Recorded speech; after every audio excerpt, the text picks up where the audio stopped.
to'xta.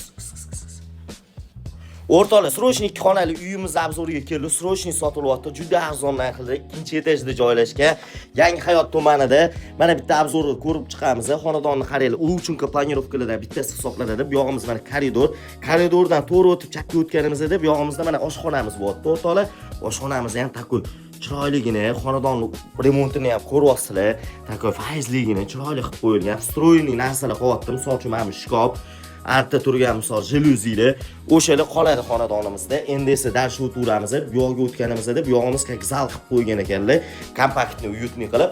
Endi xohlasanglar o'zi aslida bu xonani spalniy xonasi ham qilib qo'yishinglar mumkin. Bu sal kichikroq hisoblanadi. Endi esa darsga o'tiramiz. Bu proyektning eng zo'r tarafi bular skvoznoy hisoblanadi.